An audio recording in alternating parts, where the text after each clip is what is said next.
Now that we've changed the background image, let's see what else we can do here.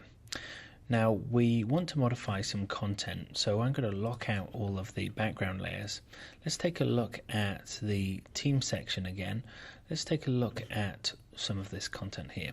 So we don't want to modify any of the scroll motion effects because that will affect the animation, but we might want to modify this image here. Now again, if we've used the background fill here like we did with the other image, the background image, so it's easy to change that here.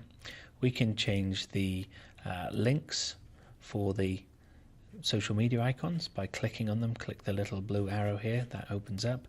We can double click in here and select the text. Now obviously if we have text that's bigger than this area, it's going to change everything down. So you want to keep your text nice and succinct and to the point. You could modify some of these parts up if you want them to be different. Or you could just delete this whole section out altogether. So let's go ahead and remove this section from the page. We're going to leave we'll remove the next button there.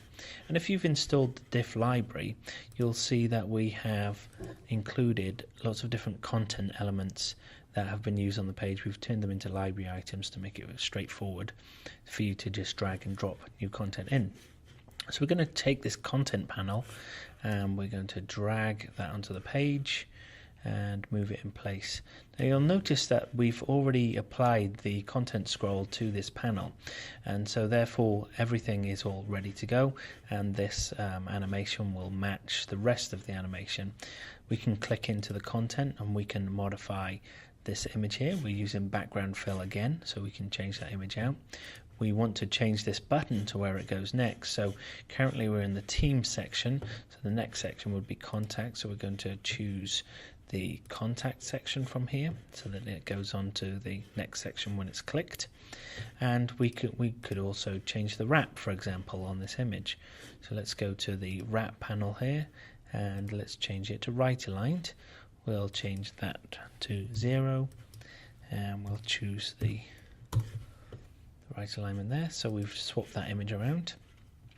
The other thing that we might want to do is we want to change this red color to something else. So let's take a look at our swatches library, and we can see that if we select this color here, we can see that it's highlighted there for us. And we're going to change the reds to blues. So I'm going to choose this swatch options. Notice, let's just do that again. Right click, swatch options, and let's change this to a blue.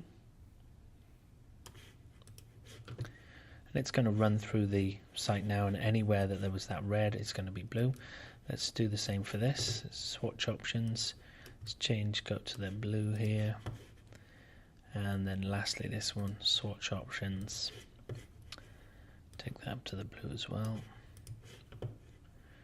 Now all of our items that were once red are now blue. So our template has changed, that's great. So that was very easy to do. What else can we do? Well, we might want to change the effect that is being used on the background here. So let's see how that works. If we go back to our team section, let's select the header here, and in the graphic styles we can see that this is called glass top title. And if we look at our fill option here, we can see that we've got this gradient running. So let's change this white to, let's say let's change it to black. And let's change this one to black as well. Now notice now that this area now is still using the transparency, but we have the colors there. This has now disappeared, so we would want to change the color of this text. Let's see where that's applied. So if I select this text in our paragraph styles, we can see that that's an H2. So I'm going to choose my text here and I'm going to change that to white.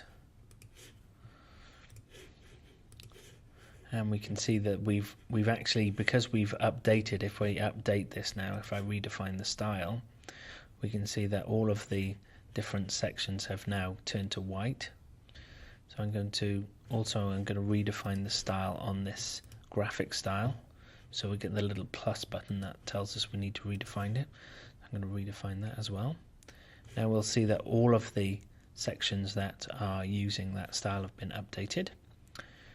So we lost that blue color there, So what we're going to do is use our character styling, because that's what we've used to change that color, and we'll just choose red. Now although it's red, we know that we changed that red to blue, so let's just rename that as well, call that blue.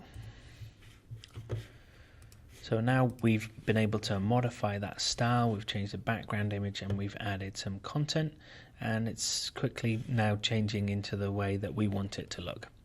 So in our final video we're going to take a look at the form and icons.